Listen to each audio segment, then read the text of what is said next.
At this time of the year, most of the people in this country are huddled around fireplaces in their homes or snuggled under blankets. But in Central Florida, our winter is over, and it's time for us to do some spring cleaning. Because there is a time for everything. A time to plant, a time to uproot what is planted. A time to tear down and a time to build up. A time to keep and a time to throw away. Join me on today's journey. It's time to assess conditions in the yard and perform some start of spring maintenance tasks around my small but growing homestead. Growing and getting better. It's been a very mild winter for us this year. We haven't had a single below freezing temperature. We barely made it below 40. Even though it's early February, we're already having highs in the upper 70s. One of the challenges in Central Florida is that while we typically do get freezing temperatures at least a couple of times each winter, and we can have them as early as October or as late as March, occasionally we have a winter without a single freeze. I'm on the line between zones 9B and 10. That means that we can't count on frost-tender plants like tomatoes and peppers surviving, but we also can't count on having a winter break in garden duties. And it means that we will be back into the upper 80s and 90s fairly soon, making it too hot for those same peppers and tomatoes. At times, it gets too cold for most Zone 10 tropical plants, and at times, it gets too hot for most Zone 9 plants. Unless we help them out. A lot. With that said, while most of Zone 9 and northward is waiting for the return of warmth, and most homestead channels are making videos related to planning for the upcoming spring and seeding for their springtime plants, I'm already preparing for summer heat. Yes, if you're listening close enough, I did just say that preparing for summer heat is one of my start of spring tasks. There's a time for everything, but that doesn't mean we should do all things at the same time. For me, today's list includes trimming some trees, while we're still in our cool and dry season. If I wait too long, the hot and rainy season will bring a lot of bugs and diseases that could infect the cuts. But trimming now, I can give the trees a chance to heal and seal over the wounds before constant rain comes. Also, even evergreen trees typically slow their growth during winter, and so just before they have a spring growth spurt is the best time to trim them to avoid cutting away too much of the tree's energy. I can use the leaves and smaller branches as chop and drop material. I cut the larger branches into logs and scatter them in various places. Some provide habitat for mushrooms, microbiology, insects, and other life forms. And some of the logs are just useful for protecting plant roots from neighborhood cats, raccoons, and possums that find their way into the yard. I can only store so many of them though. So before the weather gets too hot, I'm going to do a few burns to convert some of those logs into char that I scatter around in several different reds.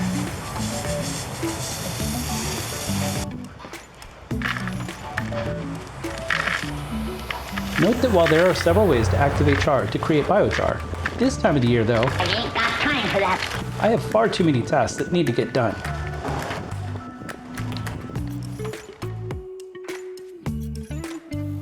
So I just toss them up on top. As it rains, the char will slowly wash into the topsoil, and microbiology will move into that char and multiply within its various nooks and crannies. Doing it this way doesn't provide any immediate benefits. I'm okay with that though, because there is a time for getting results and there's a time for having patience. Speaking of time, it's time for me to clean up the edges to some of the garden beds. And even though Florida is a fairly flat state, we do still have a use for swales to direct rain during our rainy season and our hurricane season, because Florida has time for hurricanes. Yay. This area of my yard has drainage issues, especially during our rainy season, when we can get inches of rain virtually every day for a month or more before it lets off. Due to the location of this tree, the ground is too high and rainwater flows backwards towards my house. Obviously that's not a good thing, but I can't raise the ground level at my house due to a nearby enclosed porch.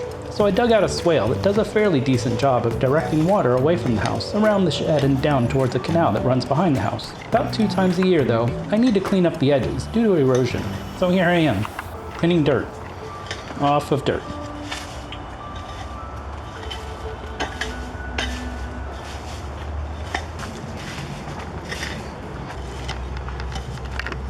Well, while I'm this close to my worm bins, I think I'll take the time to harvest them vermicast.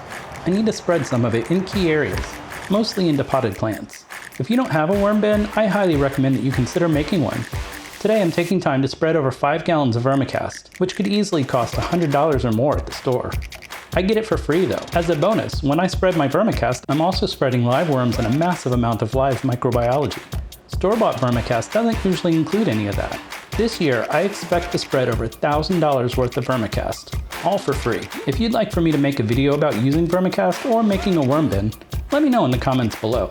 One of the other huge challenges with growing food in Central Florida is that, for all practical purposes, it's almost entirely beach sand. That means that water tends to run off the top of it, and when water does manage to break the top surface, it just filters right through, leaching nutrients out of the soil as it goes. It's all gone. As a result, I'm always fighting issues related to too much water, not enough water, and bad soil conditions.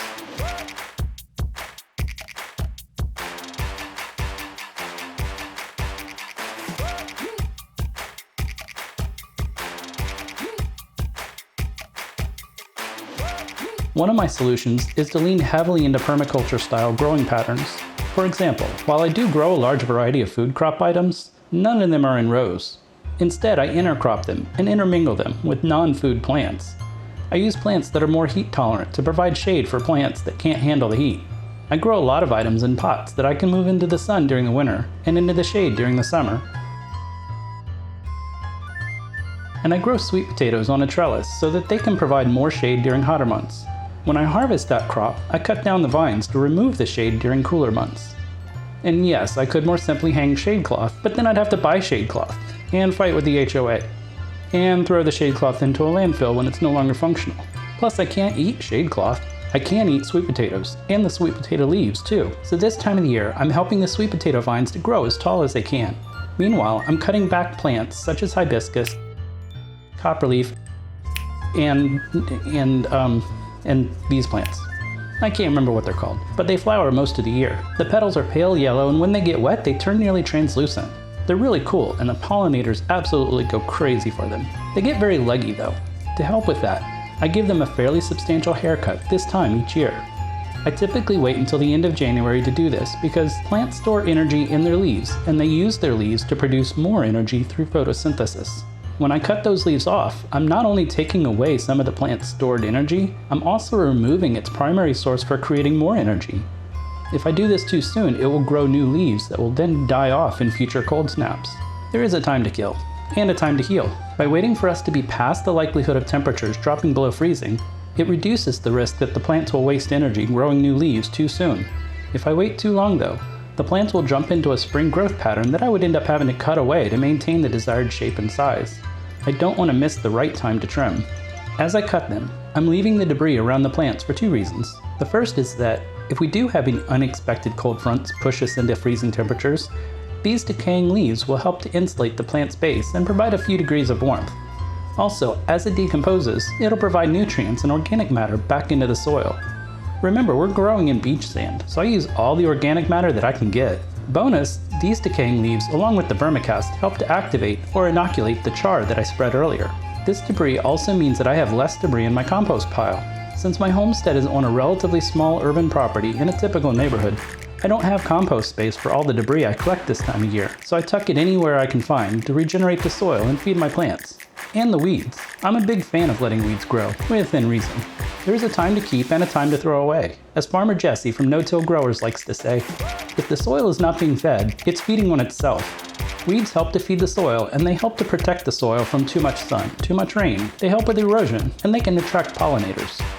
I basically treat weeds as a natural biodiverse cover crop. I just have to make sure to stop them from developing too many viable seeds and getting out of control. For example, I let oxalis plants intermingle with my strawberries. When they get too big and start crowding out the strawberries though, I cut them down. There's a time to tear down and a time to build up. Today I'm using a flathead shovel to expand the bed edges in a couple of places, and then clean it all up with the stirrup hoe. This thing is great. Just lightly push it forward and pull it backward just below the surface of the ground. It cuts both ways to kill off weeds while leaving their roots in the ground. Since it is just barely below the surface, it has minimal impact on worms and other soil life. We have a lot of oxalis plants that have spread naturally. While they are considered weeds here, it reportedly absorbs nitrogen-fixing bacteria in its tissues and seeds. If true, that not only helps oxalis plants, but it helps all the other plants that are nearby. Because when I kill those weeds, the nitrogen is released into the soil for other plants to use. Some types of oxalis plants called wood sorrel are actually edible too. I don't know about these oxalis plants though. If you know, please let me know in the comments below. I know I have half a dozen or more different varieties growing on the property, and I'd love to have more information about them. While walking the yard, I do like to take time for a fresh strawberry, a Barbados cherry, or a peanut when they're in season. I may have to try nibbling on an oxalis leaf from time to time too. That really is a nice bonus for growing my own food. Depending on the season, there are a lot of different plants on the property that I can just reach over and eat whenever I want, without having to worry about what may have been sprayed on it by the farmer to preserve freshness. Since in my garden where I am the farmer, I know that nothing has been sprayed on anything, so it's always a good time to eat, drink, and to rejoice. I know that it is always a good time to rejoice and to do good. Even more, I know that every person who eats and drinks sees good in all his labor, for this is the gift of God. It's also a good time to look forward to tomorrow. Why, you ask? Because tomorrow is another day. And tomorrow it'll be time to start working on a new video. If you want to see it, make sure to subscribe to the channel with notifications turned on. Either way, I'm going to keep on growing. And you should too. Oh, and watch this video next.